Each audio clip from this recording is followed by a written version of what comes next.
I am one of those who are affected by the sight of a motor car. The acrid smell of an exhaust is as incense in my nostrils, while the throbbing purr of a well-tuned engine finds an echoing beat in the very depths of me. I'm reading to you from an article called South Africa as a Nation of Motorists by G.S. Bauer. And it is in the very first edition of a magazine called the Outspan, a South African weekly for everybody, which was first published in March 1927. Some of you may remember this magazine because it was a very successful magazine, and it continued in circulation up at least until the 1960s, when it became basically a propaganda mouthpiece for the apartheid government. But that's not where it started.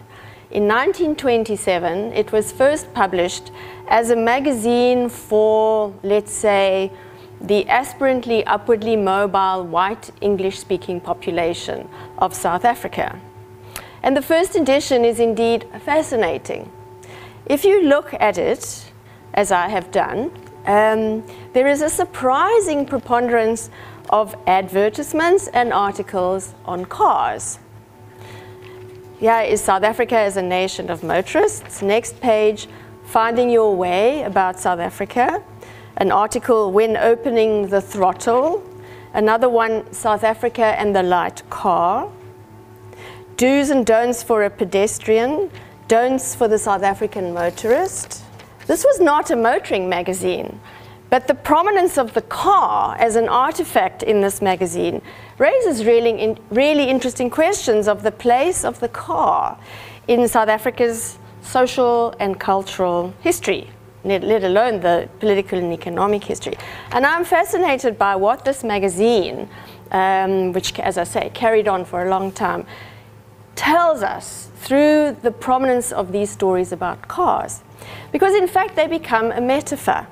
They become a metaphor of the pleasure-seeking, happy-go-lucky, relatively affluent, white English-speaking South African, in the main English-speaking, but not entirely, who found in the idea of the open road, in the pleasure of hitting the road as an activity of leisure, a way of taking ownership of the countryside, a way of expressing a relationship of propriety to the land.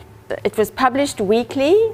There's nothing highbrow about this magazine. It doesn't have articles of great political substance.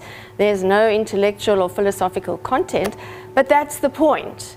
It gives us an insight into the kinds of preoccupations that were very formative in the minds of young white South Africans at this time. And it is very much a sense of the good life of those days. And I don't think there's any other archive, in fact, that is quite so revealing about these kinds of preoccupations than magazine. But you get a sense through the everyday minutiae of their lives of where they sat in an emerging racial order. Don't forget the 1920s is a very important period in the emergence of segregation in South Africa. And you start seeing a link between apparently trivial, ephemeral everyday activities and the much more politically and economically substantial business of making race in South Africa.